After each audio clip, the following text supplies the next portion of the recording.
Amen. Shem Hashem Nasser Asiyar. Erev Tov. Erev Tov à tous. Bezrat Hashem et Seta Dishmaya. Avec le plus grand des plaisirs de partager la Torah encore une fois ensemble. On va commencer ce soir à nouveau l'écouter Moran Tetvav, l'écouter Moran numéro 15. Bezrat Hashem, que ces paroles de Torah soient pour la réfoua Shelema complète de David ben Mani, de Sarah Taya ben Efrat Miriam, de David Chaim ben Noah, de Stéphane Asher Javi, et aussi pour une bonne délivrance de Shatova Mazal Tov de Ilana Frecha Bat Esther Boria, aussi pour la réfoua Shelema de tous ceux qui ont été blessés dans l'avion de Transavia. Hashem, et qu'on ait d'entendre que des bonnes nouvelles, que des sauvetages, que des bonnes choses. Amen. Et que Hachem, il n'ait pas besoin d'envoyer aucun sarot à personne dans Israël. Qu'on ait besoin de se réveiller et que les réveils viennent par de la Torah, par de l'étude, par nous-mêmes. Pourquoi je dis ça? Parce que c'est effectivement le sujet du L'écouter Moran 15. On va voir comment Rabbeinu il va dévoiler dans ce L'écouter Moran comment un homme il peut se sauver de tous les j'ai pas envie d'appeler ça des punitions, mais de tous les réveils du ciel. Comment un homme il peut être capable par son comportement d'arriver à se réveiller finalement et ne pas avoir besoin d'un réveil du ciel, et que Hachem il est capable, grâce au comportement de l'individu dans ce monde, de lui éviter d'avoir des jugements dans le ciel. Alors il va donner un peu le secret. On va voir comment il va le développer évidemment, parce que c'est un secret qui va être donné, mais effectivement il va avoir tout un développement par rapport à ça, comme il a l'habitude de le faire dans l'écouter Moran de façon générale. Et comme il commence toujours dans l'écouter Moran, il commence ici donc la leçon par un verset. C'est un verset dans Shemot qui dit comme ça: Ve'atem tiyuli mamlechet kohanim. Et vous serez pour moi une tribu de Kohanim. De Kohanim, c'est pas seulement des Kohanim, mais c'est une tribu sainte, une nation sainte. Vous serez pour moi de la même façon que le Kohen, c'est lui qui est le représentant saint de la nation. De façon générale, Hachem il attend de chacun d'entre nous de faire partie de cette tribu sainte. Et effectivement, là-bas dans la Torah, on voit par exemple qu'il va avoir dans cette même paracha le fait de respecter toutes les lois, les mishpatim, etc., etc.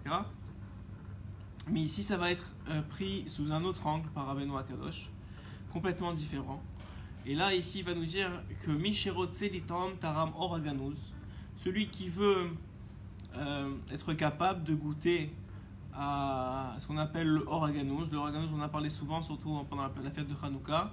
C'est ce qu'on appelle la lumière cachée. C'est la lumière créée à la création du monde par Akadosh Baruch Hu. Une lumière qui permettait de voir d'un bout à l'autre du monde. On avait expliqué que c'était une lumière spirituelle qui ne permettait pas seulement de voir, mais de comprendre d'un bout à l'autre du monde, de comprendre toutes les la façon dont Hachem se comportait dans le monde, dont il se cachait dans le monde. Par exemple, vous pouviez voir un arbre et être capable de comprendre pourquoi telle feuille est à telle place, pourquoi telle ride de l'arbre, telle écorce était faite de telle façon. Tu pouvais comprendre d'un bout à bout d'un autre du monde.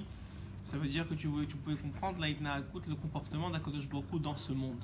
Ce qui, à partir du moment où Hachem, dit le Zohar Kadosh, finalement s'est rendu compte que cette lumière si sacrée, si spéciale, qui permettait de le comprendre tellement bien, allait être utilisée peut-être à des fins pas si bonnes que ça, par des individus pas si bien que ça, il a dû le cacher. Et le Zohar Hadash répond où est-ce qu'il a été caché? Dans la lettre Vav. C'est quoi la lettre Vav?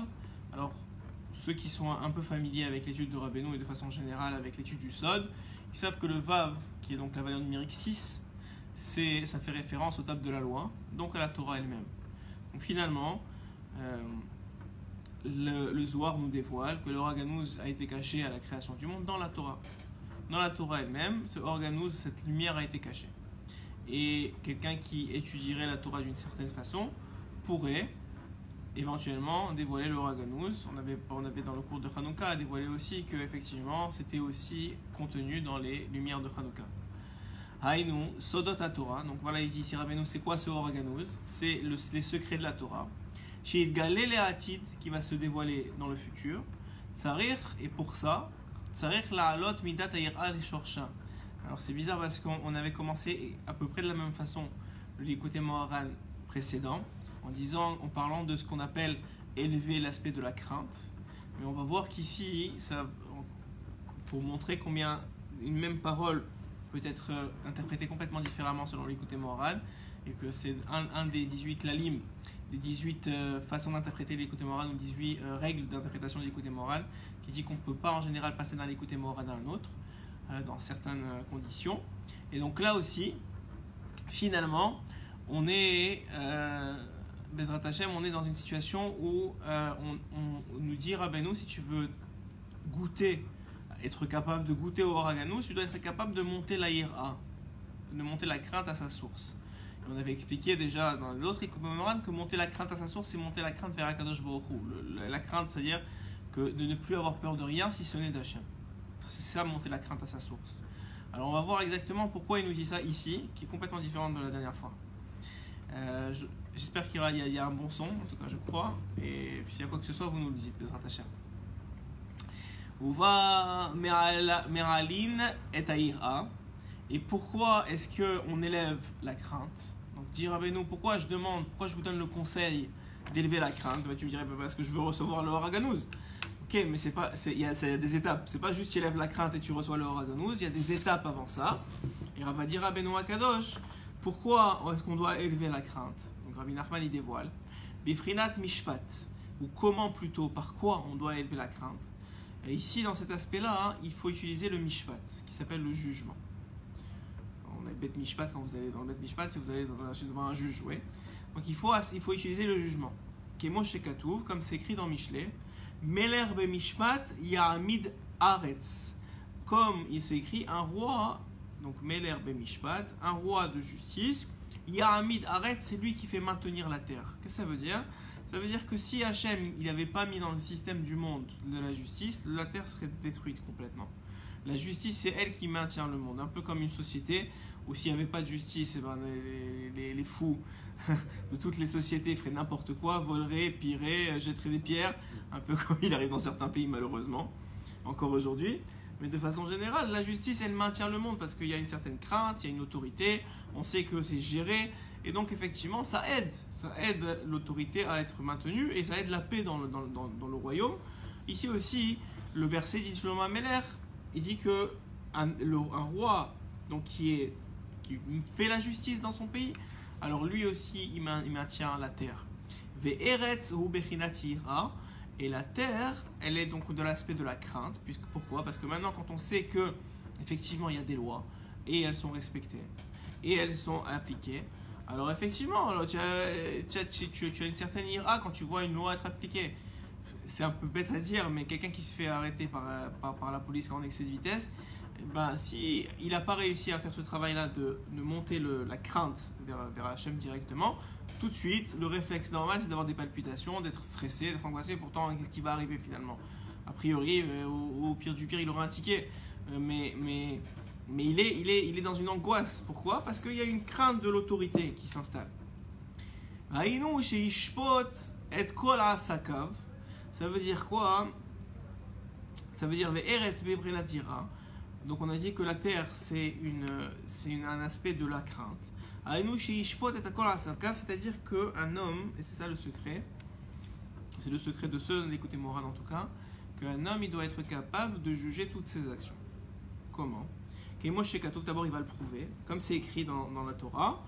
C'est écrit dans la Torah, c'est écrit à propos d'un homme qui doit régler ses affaires avec jugement, avec justice. C'est-à-dire qu'il doit être capable de se juger et de juger ses actions. On va avancer dans le Likutei Moharan, après on va revenir sur le fond de la chose. Et nous dit Rabbeinu un secret. Quelqu'un qui se juge, qui fait ce travail de jugement, qui a priori peut avoir l'air très difficile, ou très, peut-être pas difficile, mais un peu lourd. Ouais, je vais commencer à juger mes actions, je vais me remettre en question, ça va être difficile, et, tu sais, je vais pas faire ça tous les jours, et c'est angoissant. Bon, il y en a qui pourraient penser comme ça. Mais Rabbeinu, il essaie de motiver. Il nous dit, si quelqu'un qui fait ça, il va s'éviter, il va annuler, il va éliminer les craintes extérieures de sa vie. C'est-à-dire que maintenant, parce que lui, il va se juger, il va prendre du temps pour faire idbou des doutes, il va prendre du temps pour juger ses actions, ses comportements, les évaluer, voir s'ils sont positifs ou négatifs, ou même ses projets, ou même ses envies, ou même ses désirs futurs. Il évalue si effectivement c'est dans un derrière, c'est dans une voie qui est adéquate ou pas. Alors à ce moment-là, lorsqu'il fait ça, Rabbeinu te motive et nous dit qu'ils ne croient pas que maintenant, c'est vrai que c'est stressant, peut-être c'est angoissant, peut-être pour prendre une demi-heure par jour pour se remettre en question sa journée, remettre en question ses comportements, ses réactions par rapport des gens dans son travail ou dans sa famille ou avec ses enfants, etc., etc. Peut-être que ça va être difficile au début parce que c'est un poids, mais il doit comprendre qu'il s'enlève un poids beaucoup plus énorme, qui est le poids de toutes les peurs et toutes les craintes du monde. Pourquoi ? Parce que grâce à ça, il va purifier sa crainte, sa peur. Il va ne rester que la crainte du ciel et pas la crainte des autres. Puisque à travers son comportement, l'homme qui se juge quotidiennement, il arrive à,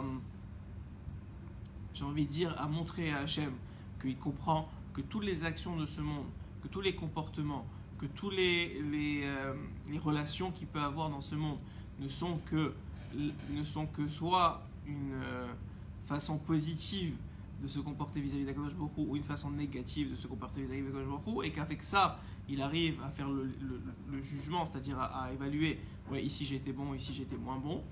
Alors en faisant ça, Hachem, il lui enlève de sa tête tous les jugements. Qui chez En Adam Dan Veshofet et Atzmo, c'est un grand secret qu'il donne ici Rabbeinu. En réalité, c'est aussi un Zohar. Et qui chez Adam Dan Veshofet et Atzmo. Parce que quand un homme, il ne se juge pas, il ne fait pas ce travail-là, Azai Danim Veshoftin Oto Lemal. À ce moment-là, on le juge non. Si l'individu, il fait une faute dans la journée, un comportement qu'il n'aurait pas dû avoir, une réaction qui n'aurait pas dû être, un choix qu'il n'aurait pas dû faire, et il dit pas Hachem, tu sais, je réalise que j'ai fait une bêtise, je réalise que j'aurais dû me faire mieux, et peut-être j'ai pas les moyens maintenant de changer la situation, j'ai pas les moyens de réparer, mais je comprends, je te demande pardon, je vais essayer de faire mieux, seul, sans avoir besoin que personne soit au courant. Alors quelqu'un qui fait ce travail-là, à travers une idbou des doutes quotidienne, ce qui est vrai, c'est pour ça que Rabbeinu il dit que dans l'idbou des doutes, il y a plusieurs parties, on sait, dans l'idbou des doutes, dans l'isolement avec Akadosh Baruch Hu, que Rabbeinu il dit que c'est là, dans notre génération, le service divin le plus élevé, qui est vraiment le service divin le plus élevé. Alors quelqu'un qui ferait ce travail-là, alors à ce moment-là, il éviterait d'être jugé d'en haut. Mais quelqu'un qui ne ferait pas ce travail-là, alors puisque la situation, le comportement, il n'a pas été pris en compte, il n'a pas été jugé en bas, alors il va être jugé en haut. Des fois, il y a des comportements, par exemple, qui sont jugés pas par soi-même. Des fois, Hachem, il te fait un chesed, et il y a quelqu'un de ta famille ou un ami qui va juger quelque chose un peu sévèrement. Ouais, t'aurais pas dû faire ça, ouais, pourquoi t'as parlé comme ça, ouais, pourquoi ça. Alors des fois, la plupart du temps, les gens, qu'est-ce qu'ils vont faire ? Ils vont réagir un peu durement. Ouais, pourquoi tu me parles comme ça, et pourquoi tu vois toujours le négatif, etc. etc. Alors c'est vrai que c'est dommage que certaines personnes se prêtent au jeu de juger les autres, parce que c'est très compliqué pour eux-mêmes, c'est compliqué, et ça amène beaucoup de dînes sur la personne elle-même. Mais il semblerait que ça fait partie aussi d'une forme de jugement pour la personne qui est jugée, et ça lui évite des jugements peut-être plus sévères d'en haut. Et donc là, on ne parle pas de ça, Benoît il ne parle pas de ça en tout cas, ça c'est juste une porte que je vous ouvre, mais pour essayer de prendre avec le sourire les jugements que les gens peuvent porter sur vous. Mais la vérité c'est que de façon générale, on parle ici d'un jugement personnel. Un homme, il dit ici, il doit être capable, il doit avoir la force, il doit se battre pour arriver à trouver du temps dans sa journée. Et c'est quelque chose d'extrêmement important. Et il y avait un Rav qui un jour avait dit à un de mes amis, il avait dit, est-ce que tu veux faire Eid Bodedut? Alors il avait dit oui. Il dit non, c'est pas vrai, tu veux pas. Il dit, bah, je sais pas, oui, je veux. Il dit oui, c'est pas, oui, je comprends que tu veux, mais tu veux pas assez. Ça veut dire qu'il y a des volontés qui viennent surpasser la volonté que tu as de faire Eid Bodedut. Il y a comme dans n'importe quoi dans la vie. Si tu veux quelque chose mais que ça se réalise pas, c'est qu'il y a des volontés ou autres qui viennent prendre la place de cette volonté-là. Soit tu as une volonté de te reposer parce que tu es trop fatigué, ou tu as une volonté de, je sais pas, de pas te prendre la tête ou quoi que ce soit, qui vient prendre en sorte, qui vient prendre le dessus sur, même si tu réalises que c'est quelque chose de grand, comme le dit Rabbeinu, et que c'est quelque chose d'important, tu n'arrives pas encore à le mettre en place de façon régulière dans ta journée. Pourquoi? Parce que tu n'as pas encore soit travaillé la conscience de la chose, soit simplement éliminer les autres envies qui empêchent cette envie-là de se réaliser. Et donc là, finalement, on dit ici que Rabbeinu il est en train de te dire, regarde ce que je suis en train de t'expliquer ici. Il est en train de te dire, je suis en train de te donner un moyen de ne pas être jugé en haut. Et c'est quoi l'avantage de ne pas être jugé en haut? Alors il va expliquer. Parce que s'il n'y a pas de jugement en bas, il y a un jugement en haut. C'est écrit dans le Midrash Rabbah Dvarim. Et le problème, c'est quand on le juge en haut.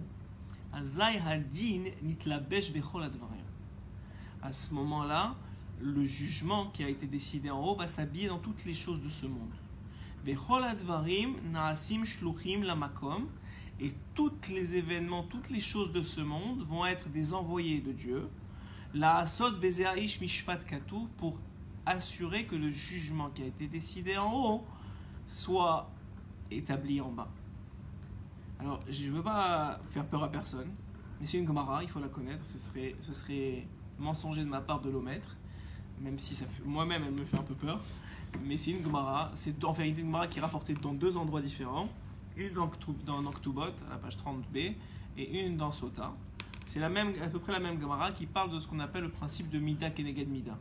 Le Mida Keneged Mida, c'est le principe du mesure pour mesure. Que Hachem, il agit en fonction avec l'homme, mesure pour mesure. Et là-bas, ça fait un peu peur, parce que c'est vrai que la Gemara, elle est assez dure. Elle explique qu'il n'y a rien qui est laissé de côté. Des fois, les gens, ils disent, ouais, mais tu sais, c'est écrit dans la Torah, mais finalement, regarde, je transgresse Shabbat, je fais pas ça, et puis regarde, il m'arrive rien du tout. Alors, c'est vrai, pour l'instant, il t'arrive rien. Et des fois, c'est même dans ce monde, il t'arrive rien. Mais il faut savoir qu'il n'y a pas une action, il n'y a pas un comportement, il n'y a pas une parole qui est laissée de côté. Il n'y a pas une parole qui n'a pas de conséquences. Par exemple, vous savez que j'aime raconter des histoires du Baal Shem Tov, même si c'est dimanche soir, normalement c'est samedi soir à la Ségoula, mais on aime raconter des histoires du Baal Shem Tov. Et un jour, le Baal Shem Tov était avec ses élèves, et il y avait un homme qui s'est pris un autre homme, qui s'en est pris un autre homme. Et il a commencé à l'insulter en pleine rue, et à lui faire honte. Et il lui a dit, et je vais te déchirer en morceaux, etc., etc. Et tu es un voleur, tu es un tricheur, alors que visiblement l'homme, il n'avait pas vraiment fait tout ce que la personne lui reprochait. Et le Baal Shem Tov, il voulait apprendre quelque chose à ses élèves. Alors il a dit, regardez, prenez les pans de mon manteau et regardez ce que je vois. Et au moment où ils ont pris les pans de son manteau, ils ont vu qu'au moment où la personne était en train de maudire l'autre personne, et qui lui disait, ouais, je vais te déchirer en morceaux, on voyait l'âme de la personne qui parlait se déchirer en morceaux. Et il a dit, des fois, les gens ils croient qu'ils parlent, le Baal Shem Tov apprend à ses élèves et leur dit, des fois les gens ils pensent qu'ils parlent et il n'y a rien qui est arrivé. Donc ils pensent que rien ne va arriver et que finalement on peut parler comme on veut. Mais il dit, même si ça n'arrive pas physiquement, il y a toujours un impact spirituel. Et des fois ça arrive même physiquement. Alors allez, nous, malheureusement, de plus en plus aujourd'hui, on ne fait pas attention à ce qu'on dit et à nos paroles.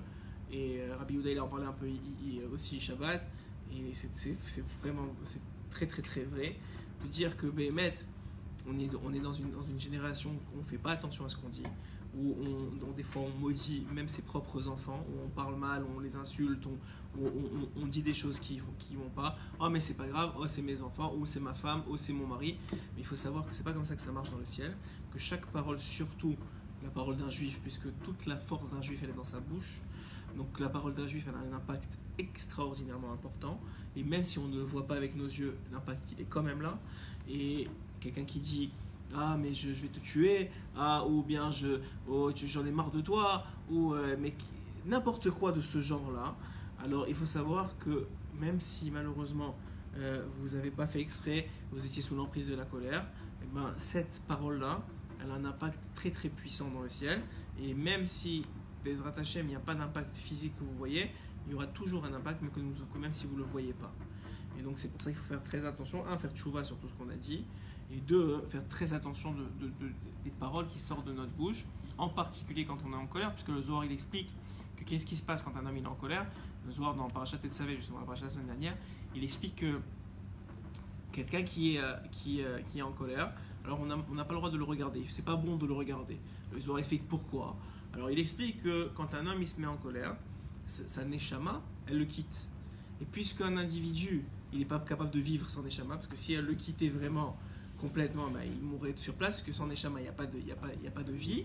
Alors le Zohar dit, Hachem il est obligé d'envoyer une neshama de Sitra Achara, une sorte de shed, c'est un démon comme ça, qui va maintenant prendre la place de sa vraie neshama. Et maintenant la personne, elle est pas elle-même, c'est ce qu'on dit d'ailleurs, j'étais pas moi-même. C'est-à-dire qu'il y a une neshama qui est venue prendre la place de ta propre neshama et qui est très très très difficile. Ne croyez pas qu'une fois qu'on s'est arrêté de se mettre en colère ou qu'on s'est calmé, la neshama revient directement. C'est pas du tout aussi simple que ça. Pour maintenant sortir la mauvaise neshama de soi, il y a un vrai travail de gdusha, de mitzvot, de tshuva qui doit être fait. C'est pas du tout évident. Et des fois, c'est pas seulement ta propre neshama, mais c'est des fois, par exemple, comme moi-même j'en parle à Shabbat à Tetvav, je leur ai expliqué que le Zohar explique que vous savez tous que le Shabbat on reçoit une Neshama Yetera. Et la Neshama Yetera elle vient en partie. Alors le Harizal il explique qu'il y a différents moments dans la Tfila où elle va rentrer. Et il y a une partie de Nefesh, une partie de Ruach, une partie de Neshama qui va rentrer et le vendredi soir et le samedi matin.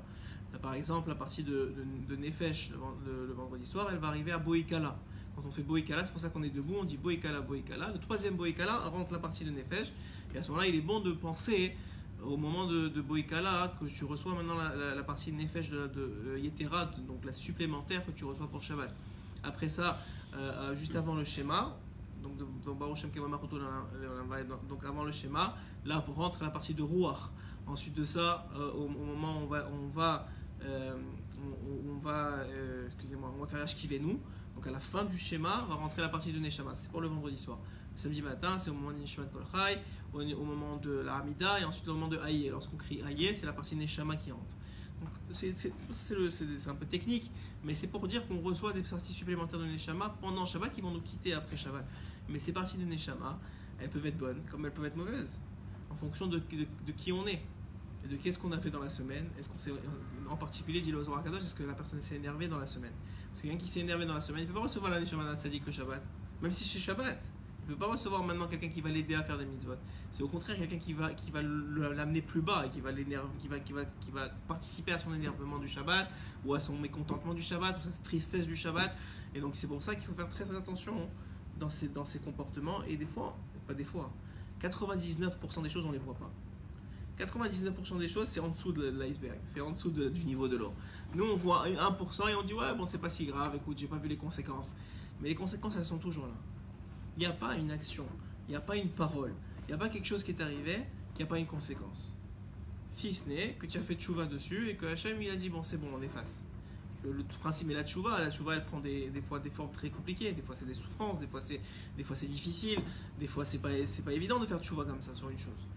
Et qu'elle soit acceptée, etc. Donc le mieux c'est a priori de se prévenir de tout mauvais comportement. Ça c'est la meilleure chose. Maintenant quelque chose qui est arrivé. Alors effectivement, la première chose qu'il y a à faire, et c'est quelque chose qu'il faut essayer de s'habituer à faire tous les jours, et de prier pour avoir le srout de faire ça tous les jours, c'est d'avoir un comportement de jugement. Et un moment par jour, parce que si tu fais ça toute la journée, tu vas être malheureux toute la journée, parce que tu vas toujours en remise en question permanente. Mais un moment dans la journée, des fois tu peux, comme je dis souvent, il faut avoir son calepin là. Ouais, il faut avoir son calepin. Et des fois, tu dis, ok, des fois, c'est quelque chose qui te bloque et que j'arrête pas de penser. Tu l'écris, tu dis, ok, je vais en parler ce soir. Dans Aïd Bodé Dout, c'est quelque chose que j'ai fait, ok, je l'écris et j'oublie maintenant. Et je passe à autre chose. Et dans Aïd Bodé Dout, idéalement, dans le soir venu, avant de dormir, ou quand est-ce que c'est votre moment d'Aïd Bodé Dout, à ce moment-là, vous reparlez, ok, il m'est arrivé ça. Comme dit Rabbeinu, le secret, tout le monde parlait avec Hachem avant. Le secret de Rabbeinu, l'innovation de Rabbeinu, c'est de parler avec Hachem comme un ami. C'est-à-dire un confident, quelqu'un qui est proche de toi, pas quelqu'un qui te juge, pas quelqu'un qui veut te faire du mal, au contraire, quelqu'un qui veut t'aider et te sauver de situations. Hachem, il est heureux de faire ça. Pourquoi? Parce que ça lui évite énormément de problèmes après avec toi, en haut. Parce que le soir, quand un Neshama elle quitte ton corps, en tout cas une partie de ta Neshama elle va quitter ton corps, qu'est-ce qui va se passer? Comme dit le Zohar, elle va monter en haut, elle va écrire dans un livre tout ce qui t'est arrivé dans la journée. Et maintenant, soit ça va être jugé immédiatement, soit Hachem il aura la miséricorde de laisser traîner, idéalement si tu fais tchouva. Mais si la personne ne fait pas tchouva, et la tchouva comme je vous ai dit c'est pas toujours sans conséquence, et si la personne a fait tchouva, alors effectivement elle va arriver à 120 ans, il n'y aura plus cette partie là écrite. Mais si elle ne fait pas tchouva, ce sera quand même écrit, il va falloir gérer, même si c'est pas dans ce monde, ce sera dans l'autre. Donc on voit qu'il n'y a rien, pas une pensée, pas une parole, pas rien. Ne croyez pas, ah, ok j'ai fait quelque chose qui n'est pas en accord avec la Torah. J'ai fait quelque chose qui n'est pas en accord avec la Torah et ça va passer à l'as. Ça n'existe pas une chose pareille. On apprend de tous les tzadikim, tous ceux qui connaissaient vraiment la Torah, tous ceux qui étaient vraiment vrais. Il n'y a rien que tu fais, que tu es capable de faire, que tu as dit, qui passe à l'as. Ça n'existe pas. Tout est écrit dans un livre, tout est compilé et tout a une conséquence. Tout. Alors c'est comme je t'ai expliqué, puisque tu viens d'arriver, j'expliquais que... Hein? Tout est mesuré, pesé. Tout est mesuré, pesé. Et les gens, ils ne voient pas toujours les conséquences des choses, mais les conséquences, elles sont toujours là.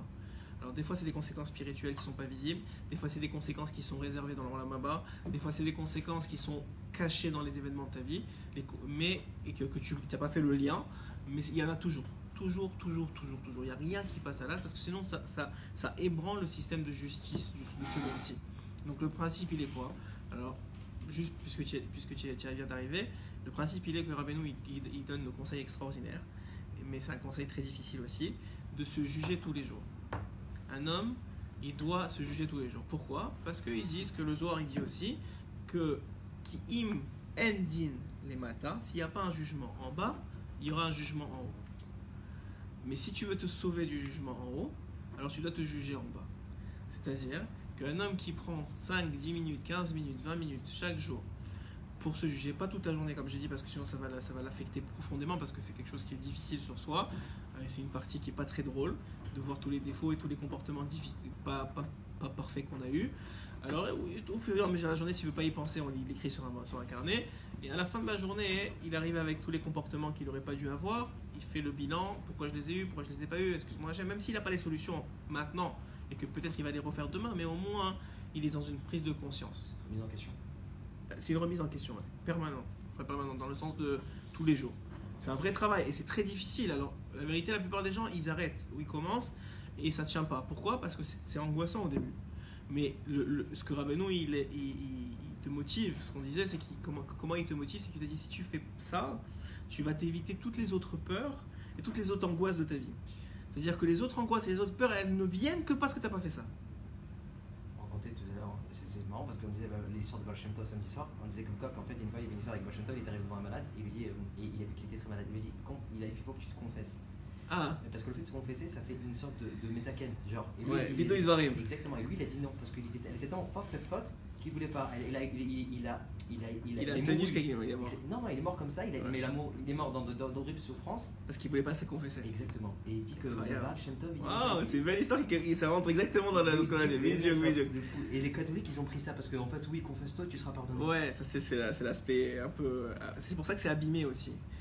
Le fait de se confesser chez un Tamid Chacham. Ça, c'est le côté Moran Dalet qui parle de ça beaucoup. Mais là, on parle même pas de ça. Tu te confesses pas devant un Tamid Chacham, tu te confesses avec Hachem. Tu parles avec Akadosh Baruch Hu et tu fais ce travail-là. Et ce travail-là, il fait en sorte que maintenant, quelqu'un qui vient et qui avoue ses fautes, qui se remet en question, qui fait le travail qu'on attend d'un juif d'évolution et de remise en question, alors Rabbeinu, il te dit, c'est pas une blague ou quoi que ce soit, il n'y a pas de din lemala. Il n'y a pas de jugement en haut. Tu t'es jugé en bas, c'est-à-dire tu as vu qu'est-ce qui ne va pas, tu as essayé de faire tchouva, tu as essayé de prendre les considérations que tu peux, sache qu'il n'y aura pas de deal Nema là.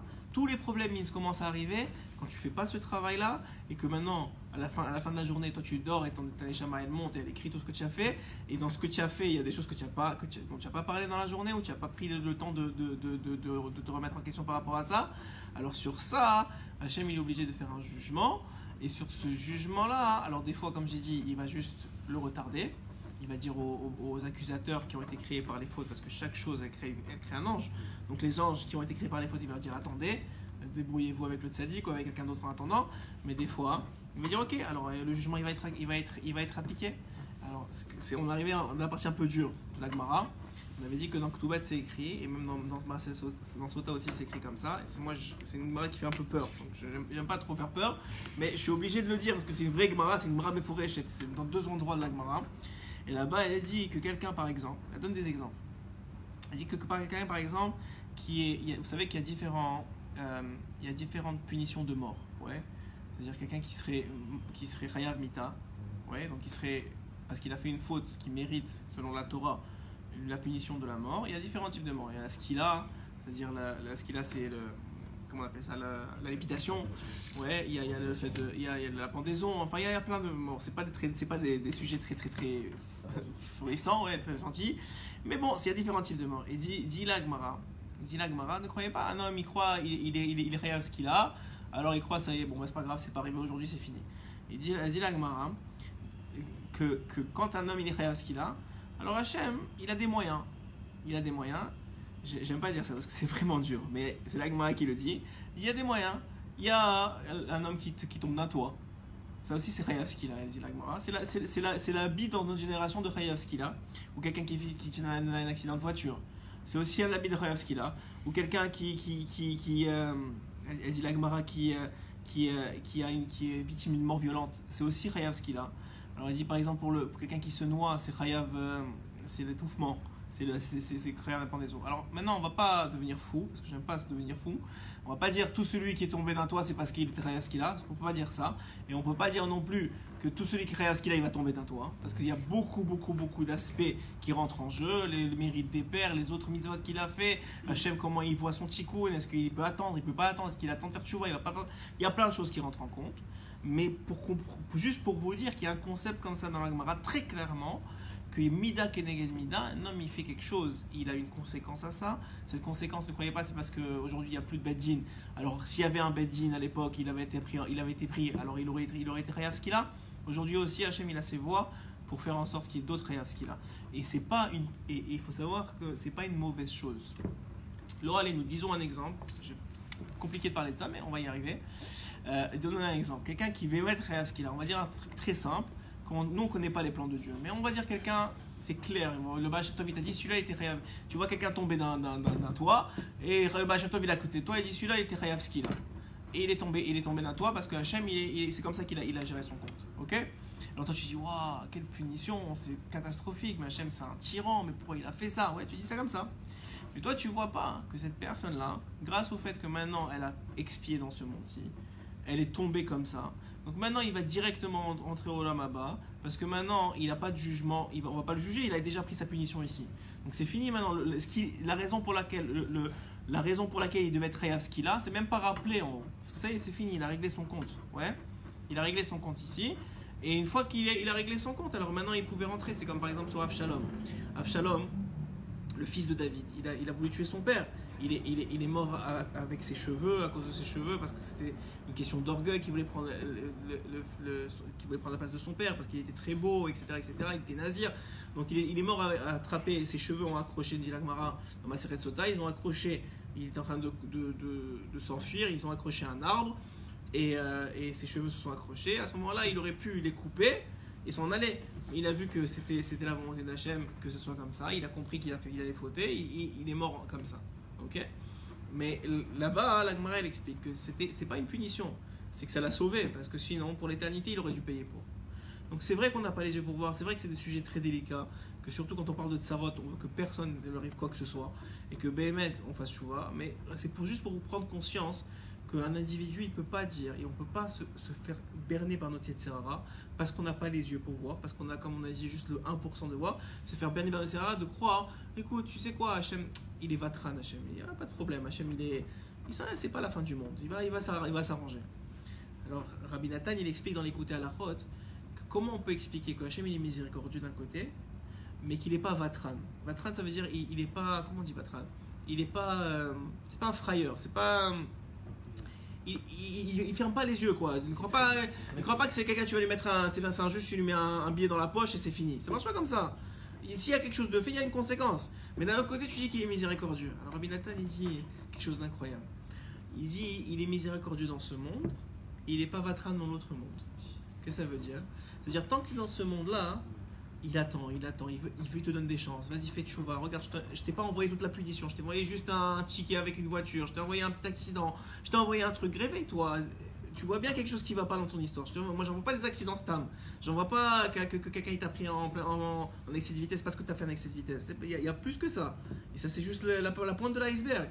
Quelqu'un qui a dit, ok, tu sais quoi, peut-être il faut que je change mes comportements. Il faut que je me remette en question. Il faut que je fasse ça, que je me juge tous les jours. Quelqu'un qui fait ça, alors il dit ok Hachem c'est bon, voilà c'est ça que je voulais de toi, il n'y a pas de problème. Mais quelqu'un qui fait pas ça, il ferme les yeux, il en prend une, il en prend deux, il en prend trois sur la tête, et Hachem il voit bien que ça sert à rien, il le laisse faire. Il arrive à 120 ans, sur chaque pensée, sur chaque chose qu'il a fait, Hachem il est plus vatran. Il n'y a plus, c'est plus négociable. Tout doit être pesé, tout doit être considéré, parce que c'est même pas une question d'Hachem, c'est le système du monde. Et que sans ce système de justice, comme on a dit au début du Shiur, il n'y a pas de monde. Dit Shlomo Ameler, ce qui maintient le monde, c'est le système de la justice. S'il n'y a pas de justice, il n'y a plus de crainte. S'il n'y a plus de crainte, ça veut dire qu'il n'y a plus personne pour gérer le monde. Tout le monde fait ce qu'il veut. Et ça finit comme le Maboul. Donc on voit quoi? On voit qu'il y a un système de justice. C'est juste que les gens, ils ne comprennent pas que Hachem, il est miséricordieux dans le sens qu'il laisse des chances. Et il nous laisse faire tchouva. Et il nous laisse se remettre en question de nous-mêmes. Et il nous laisse avancer dans des choses, des fois qui ne sont pas forcément bonnes, pour qu'on puisse revenir de nous-mêmes. Parce que si nous tape aujourd'hui, c'est fini. Alors il nous fait tout ça. Mais des fois, ça prend du temps. Mais si la personne, elle part de ce monde sans avoir réglé ces choses-là, il n'y a pas de vatranout. Ça n'existe pas une chose pareille. Donc là, c'est un grand aspect de la Hidbo des doutes. Comme je vous ai dit que Rabbi Nachman, il dit que la Hidbo des doutes, c'est dans notre génération la plus grande avoda d'Hachem. La plus élevée, c'est la Hidbo des doutes, et en partie parce que ça contient cette partie-là de remise en question et de jugement de soi-même. Donc un homme, il doit essayer chaque jour. Il y en a quelqu'un qui m'a dit, tous les jours, il va sur son balcon, il met vous savez les trucs qui donnent dans l'avion là, que je sais pas comment on appelle ça, qui couvrent les yeux là. Il se met comme ça, tout le monde sait qu'il est en Hidbo des doutes. Il ferme le balcon et il part. T'imagines le voisin, il entend tout ce qu'il dit. C'est un peu bizarre. Mais bon, le meilleur conseil de Rabbeinu, c'est de sortir de la maison, d'aller dans un endroit isolé, idéalement où il y a des champs, mais s'il n'y a pas des champs, un endroit isolé, idéalement la nuit. Bon, ça c'est un écouté moral qu'on fera éventuellement un jour. Et il y a des conditions, les meilleures conditions, mais même dans la voiture, si vous habitez dans un pays où il fait moins 40, vous mettez la voiture, vous criez dans la voiture, il n'y a personne qui vous écoute, de toute façon personne n'est dehors. Ou même si vous êtes sur la route, vous pouvez parler avec Hachem, tout ça, ça marche aussi. L'essentiel, c'est d'avoir un moment où effectivement vous réservez, ou vous considérez que vous êtes avec Akadosh Baruch Hu. Si vous le considérez, Hachem le considère en retour. Et à ce moment-là, une des parties de cette idée de toute là, c'est ce conseil-là que nous donne ici Rabbeinu Akadosh dans l'écoute Moran 15. C'est le fait de se juger pour se sauver des jugements d'en haut. Parce que les jugements d'en haut, dit Rabbeinu, c'est beaucoup plus compliqué. C'est des jugements qui vont s'habiller dans ta vie, dans n'importe quel élément de ta vie, et qui vont s'habiller pas de la meilleure façon qui soit. Mais quelqu'un qui se juge lui-même, alors le jugement, et j'ai dit par extension, ce qui n'est pas écrit ici, mais je l'avais vu dans un autre endroit chez Rabbeinu, par extension, quelqu'un qui te juge négativement, en vérité, il te fait une faveur. Enfin, il y a deux opinions. Il y en a qui disent que non, ça aide, ça met un kitrouk sur ta tête, parce qu'il ajoute sur ton jugement. Il y a une opinion qui dit que ça c'est seulement si tu as jugé sans t'en parler, mais quelqu'un il est venu te voir, il t'a dit regarde, pourquoi tu fais ça comme ça, pourquoi tu fais ça comme ça. Je lui dis de quoi tu te mêles. Mais en vérité, il est en train de, même si c'est pas bon pour lui de faire ça, mais pour toi, hein, le fait qu'il t'a parlé comme ça va te permettre d'être jugé en bas, et en tout cas en partie, et d'éviter un jugement en haut, parce que la personne elle va te dire ouais mais pourquoi tu réagis comme ça, mais c'est pas normal, etc. Donc il y a un jugement qui est fait en bas et ça va t'éviter un jugement en haut. Aval, Kesheshofet et Atzmo. Il dit voilà, on va finir comme ça ce soir. Aval Kesheshofet et Atzmo. Mais c'est un homme, il se juge lui-même. Ursheyesh din lemata en din lemala. Et comme on sait maintenant que s'il y a un jugement en bas, il n'y a pas de jugement en haut. On peut se juger lui-même, c'est-à-dire qu'en confessant nos propres fautes, Ouais. on est notre propre jugement. Ton propre jugement. Et ça, il enlève le. C'est comme s'il n'y avait rien eu. Ouais. C'est comme s'il n'y avait rien eu. Toi, tu dis écoute, j'ai fait ça, Hachem, j'ai fait ça, je suis désolé. Hein? Et Vadaï, dans le cas, bien sûr, de ne plus récidiver. Non, ça veut dire là, mais c'est ça que le chidouche, c'est qu'il ne parle pas de récidiver là. Il parle pas même pas. Il dit maintenant tu te remets en question, tu évalues tes actions, tu évalues le fait que tu as fait ou pas des choses, tu évalues que maintenant tu veux plus refaire. Effectivement, tu veux plus refaire, mais peut-être demain tu vas refaire. Mais peut-être qu'il n'y a pas les forces pour le plus refaire. C'est entre les mains d'Hachem. Ça compte qu'il est miséricordieux, c'est-à-dire que dans le cas même, c'est là pour l'instant. Ouais, pour l'instant, maintenant tu ne penses pas à demain. Tu es dans la situation qui s'est passée dans le passé. Aujourd'hui, il m'arrivait ça. Voilà, Hachem, je te dis, voilà ce qui m'est arrivé. Il m'est arrivé ça, il m'est arrivé ça. Pourquoi ça a tellement une grande force? Parce que tu es en train de te faire juger de Zohar et dit.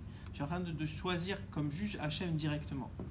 Et même à 120 ans, le Zohar dit quelque chose d'incroyable. Il dit quelqu'un qui a fait ça tous les jours de sa vie, à 120 ans, Hachem, quand les autres juges, les accusateurs veulent intervenir, il dit non. Dans sa vie, il m'a choisi comme juge, même au Olam Haba, même dans le monde futur à 120 ans, c'est moi son juge. Et le Zohar dit qui est plus chanceux que ce soit Hachem son juge, parce que Hachem est toujours Zakaï avec lui, toujours bien avec lui. Alors tu vois de là que Rabbeinu, c'est pas un simple conseil qu'il donne, c'est vraiment un secret énorme. Aval Kesheshofet et Atzmo, ou Sheyesh din lemata, en din lemala, ve'en ha'yir'a mitlabeshet beshum davar, lerover et ha'adam.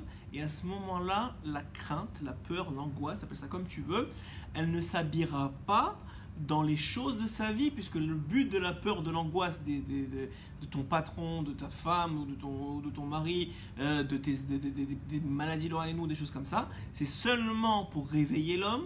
Et puisque maintenant l'homme il fait ce travail de réveil tous les jours, alors il s'évite toutes les autres peurs qu'il aurait dû avoir, même si c'est effectivement ce moment-là quelque chose d'angoissant, mais puisqu'il le fait, il va s'éviter beaucoup plus d'angoisse et beaucoup plus de peur et beaucoup plus de stress, qui ou berasmon dit en vrai parce que de lui-même il se réveille. Vezeu vesam derer, c'est ça que dit le Teilim, et tu vas choisir un chemin. Mishesham achotav, ainu shishofet achotav, c'est-à-dire qu'il va maintenant juger ses actions. Kemo shekatuv, comme c'est écrit, ve'eleha mishpatim asher tasim, sur la paracha de Mishpatim. Donc là où on a vu le premier verset que vous serez un peuple saint. Vous avez vu que quoi? Ve'eleha mishpatim, on voit le même mot tassim que vous allez mettre devant vous. Donc si toi tu mets toi-même devant toi les lois d'Akadosh Baruch Hu, tu mets toi-même devant toi les comportements que tu devrais avoir, même si tu n'es pas parfait, mais tu mets toi-même devant toi, tu te places devant tes responsabilités, à ce moment-là, la suite du verset elle dit, à ce moment-là Hachem il se dévoile à toi en tant que Elohim, qui est le Dieu de jugement. Et à ce moment-là, quoi? Zebechinatira, tu vas commencer à avoir de la crainte, mais seulement d'Hachem. Kemoshekatu veta Elohim ira, comme c'est écrit, tu craindras Elohim, donc le Dieu de jugement. Hainu bechinatira ola me klipa, c'est incroyable ce qu'il dit. Et à ce moment-là, tu sors de la klipa, de l'écorce des événements de ta vie, la crainte. C'est-à-dire du policier, du travail, ce que tu veux, la parnassa, tu sors, en faisant ce travail-là, tu sors la ira de ça, qui est contenu dans le travail, qui est contenu dans la femme, qui est contenu dans la chambaï, qui est contenu dans les enfants, dans la maladie, ce que tu veux, tu sors la crainte de cet endroit-là et tu la ramènes vers Akadosh Baruch Hu.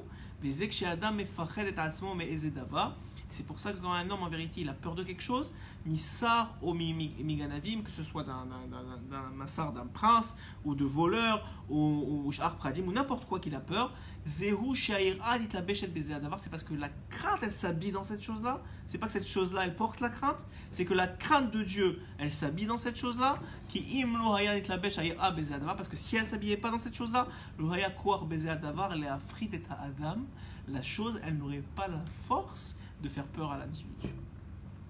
C'est un grand chidouche. Nous on croit que les choses elles font peur. C'est pas les choses qui font peur, c'est la peur que tu n'as pas toi réussi à envoyer vers Hachem en faisant ton travail qu'on vient de parler aujourd'hui, de la remise en question quotidienne.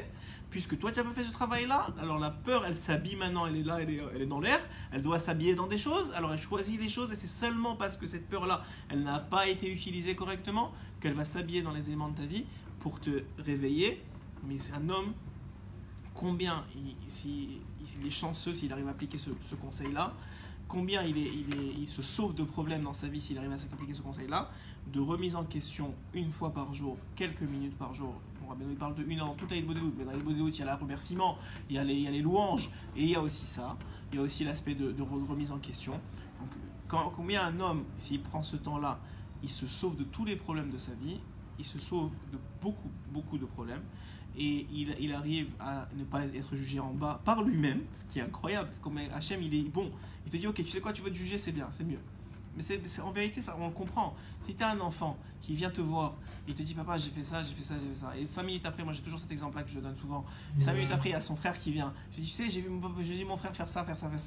Je dis ok, c'est bon, il m'a déjà dit, il est venu me dire, qu'est-ce que tu veux maintenant? Ouais. Alors que si tu n'as rien dit et tu l'apprends de Paul, Pierre ou Jacques qu'il a fait telle bêtise, et ben effectivement, maintenant tu vas l'appeler, pourquoi tu as fait ça, pourquoi tu ne me l'as pas dit? Donc il va avoir une conséquence. Donc c'est un peu la même chose dans notre comportement avec Akadosh Baruch Hu en tant qu'enfant ou même en tant qu'ami. C'est que le fait que maintenant tu vas venir prendre sur toi des minutes de remise en question, des minutes de faire face à tes situations, des minutes de volonté de changer, de s'améliorer, alors Hachem il va dire aux anges accusateurs, taisez-vous, je ne veux pas vous entendre, j'ai déjà réglé le problème avec mon fils, maintenant c'est une question de temps, ça ne va pas arriver tout de suite, mais je vois qu'il veut évoluer, je vois qu'il fait des efforts, je vais lui donner les forces pour faire des efforts, je vais lui donner des forces pour réaliser sa volonté, qui est de se rapprocher de moi, qui est de s'améliorer, puisque je vois que Béhémet, tous les jours, il pleure, tous les jours, peut-être pas il pleure, mais il voit qu'est-ce qui ne va pas, il est conscient de ce qui ne va pas, alors que si un homme il fait ça, hein, il s'évite, dira Benoît Kadosh, le jugement d'en haut, il s'évite toutes les peurs qui vont s'habiller maintenant dans sa vie, et il va mériter ce qu'on appelle la crainte d'Hachem, et en faisant ça, il va mériter, on en revient dans le premier, au début du côté moral, même si on vient de commencer les côtés moraux, je vous ai dit juste que le secret, pourquoi il nous avait parlé de Sarah Benoît au début, parce qu'il dit c'est la seule façon d'arriver au Haraganous, qui est les secrets de la Torah. Donc quelqu'un qui est, si on voit les grands tzadikim qui ont mérité les secrets de la Torah, c'est qu'ils ont fait ce travail-là forcément. Tous les grands tzadikim qui ont mérité les secrets de la Torah, c'est qu'ils ont fait ce travail-là, qu'ils faisaient ce travail-là quotidiennement de remise en question. Si c'est pas peut-être toutes les minutes, ils faisaient ça. J'aurais dû faire ça comme ça, j'aurais dû pas faire ça comme ça, mais en tout cas d'autogestion. Si vous vous autogérez, il n'y aura pas besoin que personne d'autre vous gère. Si la personne ne s'autogère pas, alors c'est ça le problème. C'est là que les problèmes commencent. Qu'on soit Zoché, Bémet, c'est pas évident parce que même si on est conscient, même si j'en parle, c'est pas une partie facile, c'est pas une partie agréable de la journée. Donc souvent les gens vont s'en enfuir, mais sachez que comme dans n'importe quoi, lorsqu'on fuit ses responsabilités, les responsabilités nous rattrapent, et quand elles nous rattrapent, ça fait beaucoup plus mal que quand on les prend à bras le corps et qu'on fait face et qu'on s'en occupe. Voilà, Chazak ou Baruch. Zach.